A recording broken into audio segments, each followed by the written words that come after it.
Bonjour et bienvenue sur ce premier épisode audio de présentation du MK Framework.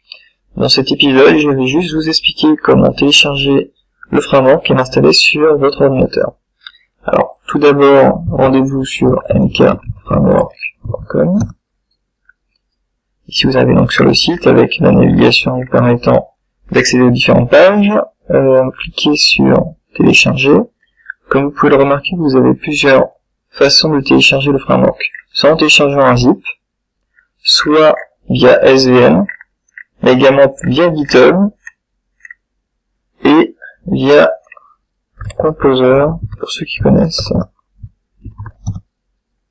Composer.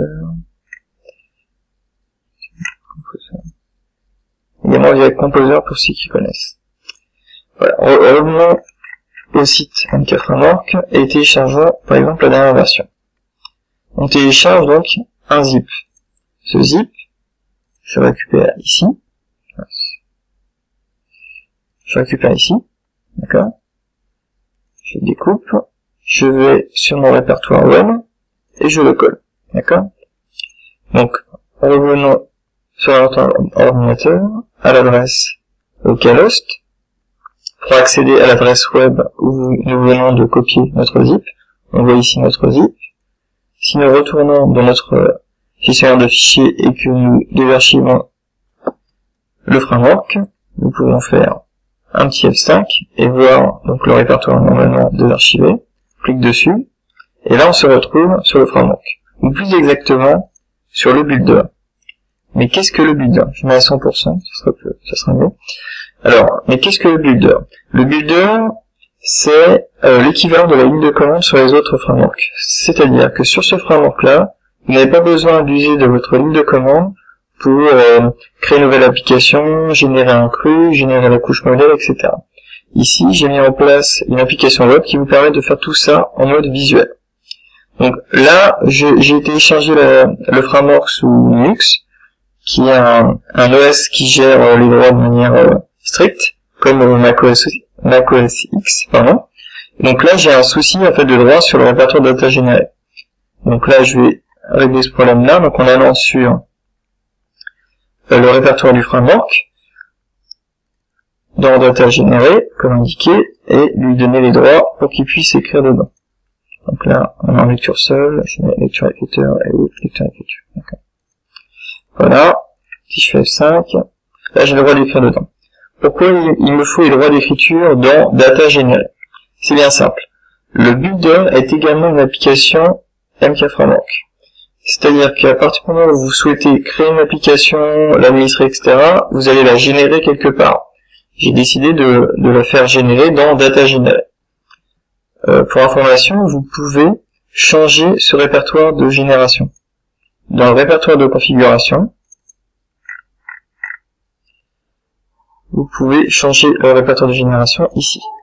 Donc actuellement c'est dans data générale. Si vous souhaitiez le mettre ailleurs, vous pourriez changer cette configuration là. Revenons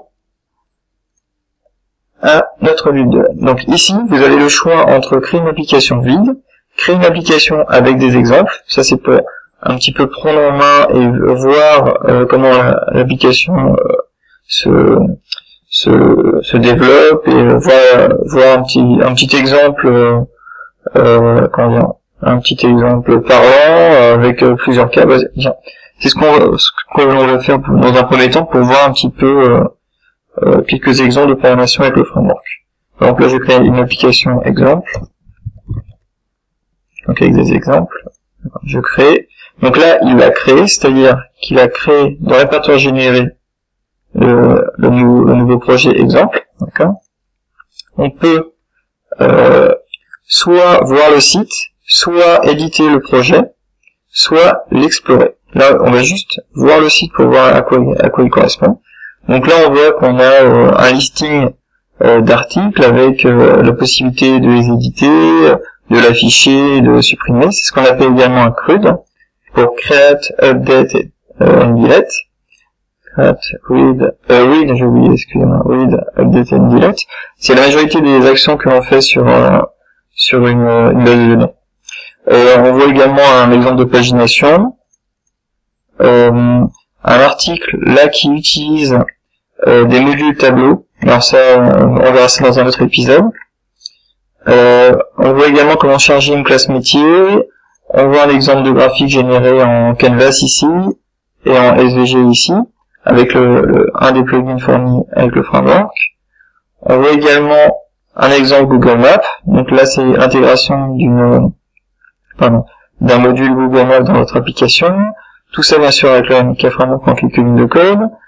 Et là, c'est pour montrer qu'il y a également un plugin qui permet simplement d'extraire un objet de la base de données, ou enfin du système de données, qui soit base de données ou autre, en XML. Donc ici sur un objet, et ici sur une liste d'objets. Voilà, ça s'associe très facilement également.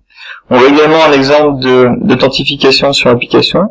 Donc par exemple, si je me connecte en login pass, comme indiqué ici, je serai uniquement en lecture seule. Si je me déconnecte et je me connecte ici en admin pass, je devrais avoir un accès en écriture sur les mêmes enregistrements. Voilà. Donc là, c'est juste pour vous montrer un petit exemple d'authentification sur cet exemple-là.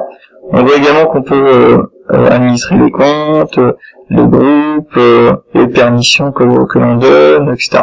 Donc ça vous donne un avant-goût d'une petite application avec un petit peu plusieurs fonctionnalités différentes. Comme ça, vous pouvez aller fouiller dans le code pour voir comment c'est fait. Vous remarquez également, j'en profite, vous remarquez également une barre en dessous.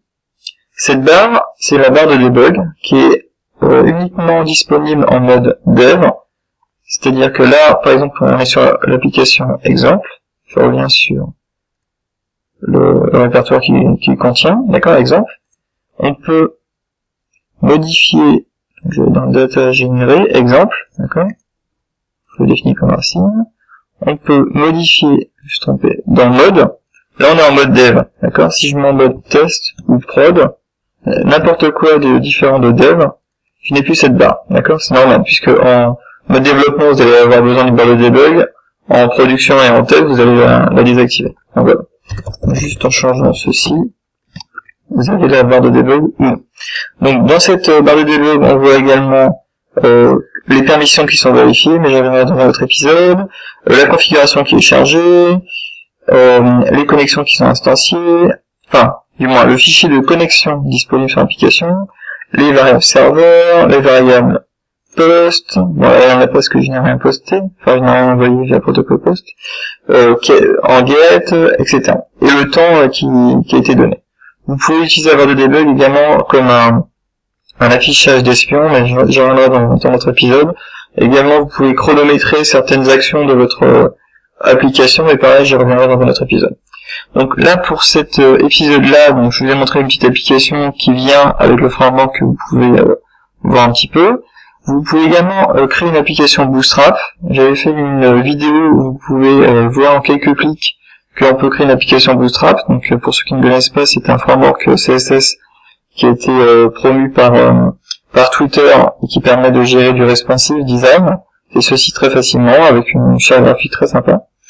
Donc voilà. Également, je vais vous montrer le builder un petit peu. J'y reviendrai dans un second épisode. Donc vous pouvez éditer le projet.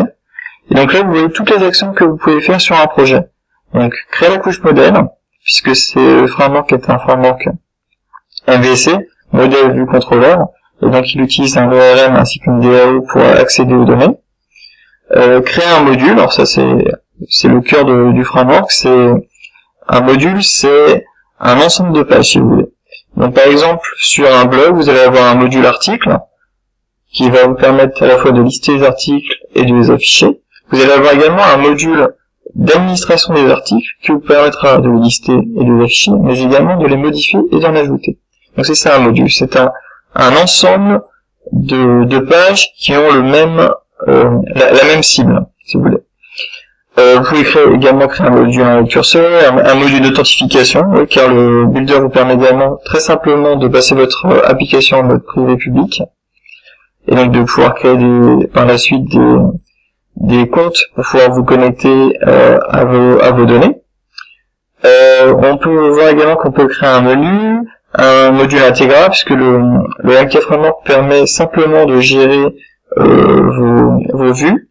comme des briques d'un Lego, tout simplement. Donc vous pouvez créer des modules intégrables que vous pourrez intégrer dans une autre page, par exemple en créant une zone ici qui contiendrait une partie d'un module, ici une autre partie d'un module, ou comme par exemple un menu ou un sous-menu.